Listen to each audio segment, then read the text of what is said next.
1775, the American Revolutionary War began as the American colonies sought to detach from England and its oppressive monarchy. Though many reasons are cited for the revolution, one in particular sticks out as the prime cause: that King George III of England outlawed the interest-free, independent currency the colonies were producing and using for themselves, in turn forcing them to borrow money from the Central Bank of England at interest, immediately putting the colonies into debt. And as Benjamin Franklin later wrote, the refusal of King George III to allow the colonies to operate an honest money system which freed the ordinary man from the clutches of the money manipulators was probably the prime cause of the revolution. In 1783, America won its independence from England. However, its battle against the central bank concept and the corrupt, greed-filled men associated with it had just begun. So what is a central bank? A central bank is an institution that produces the currency of an entire nation. Based on historical precedent, two specific powers are inherent in central banking practice: the control of interest rates and the control of the money supply, or inflation. The central bank does not simply supply a government's economy with money, it loans it to them at interest. Then, through the use of increasing and decreasing the supply of money, the central bank regulates the value of the currency being issued. It is critical to understand that the entire structure of this system can only produce one thing in the long run: debt. It doesn't take a lot of ingenuity to figure this scam out. For every single dollar produced by the central bank is loaned at interest. That means every single dollar produced is actually the dollar plus a certain percent of debt based on that dollar.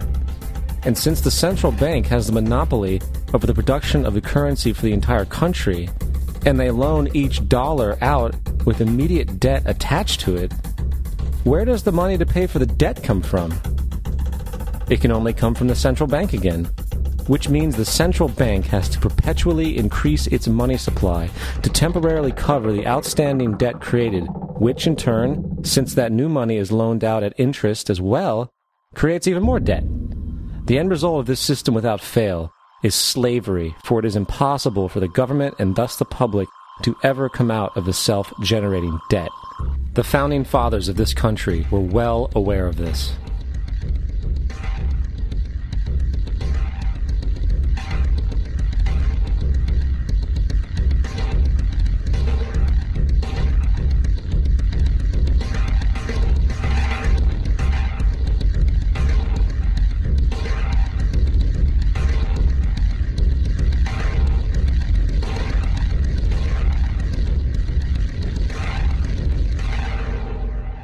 By the early 20th century, the U.S. had already implemented and removed a few central banking systems, which were swindled into place by ruthless banking interests.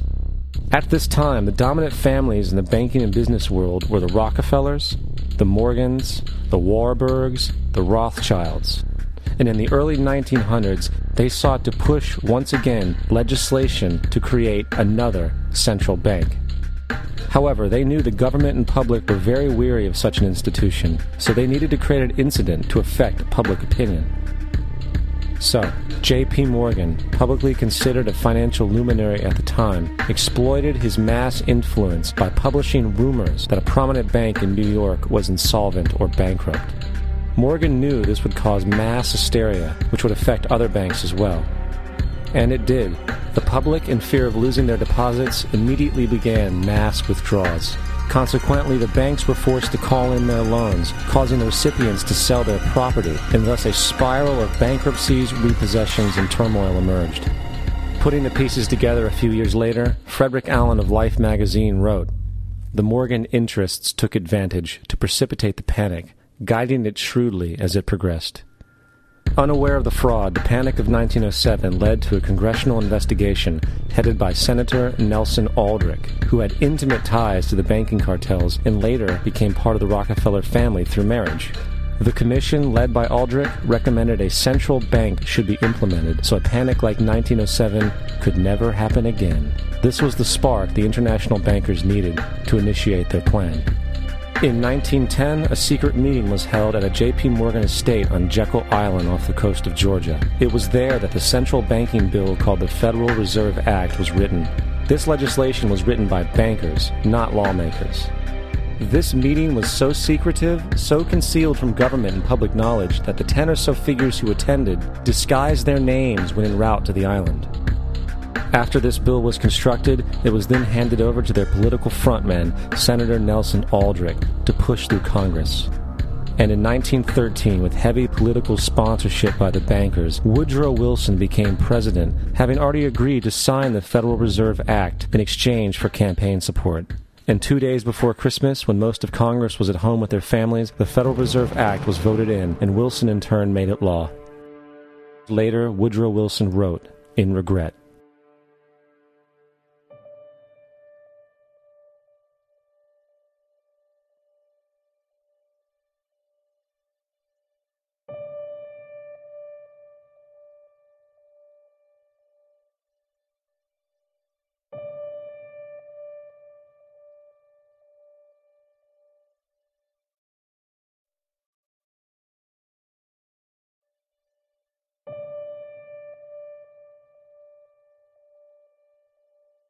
Congressman Louis McFadden also expressed the truth after the passage of the bill.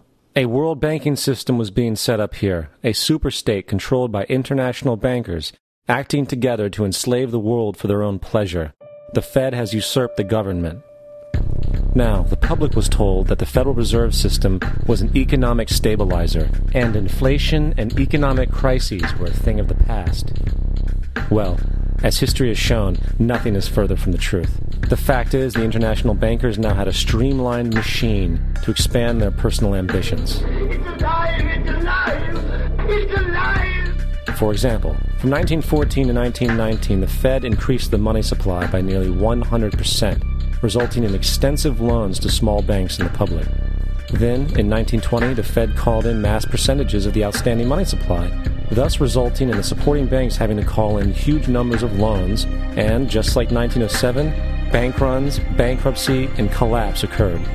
Over 5,400 competitive banks outside of the Federal Reserve System collapsed, further consolidating the monopoly of the small group of international bankers.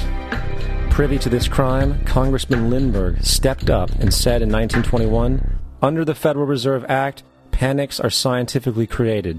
The present panic is the first scientifically created one, worked out as we figure a mathematical equation." However, the panic of 1920 was just a warm-up.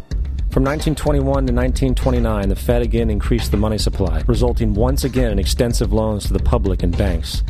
There was also a fairly new type of loan called a margin loan in the stock market. Very simply, the margin loan allowed an investor to put down only 10% of a stock's price, with the other 90% being loaned through the broker. In other words, a person could own $1,000 worth of stock with only $100 down. This method was very popular in the roaring 1920s, as everyone seemed to be making money in the market.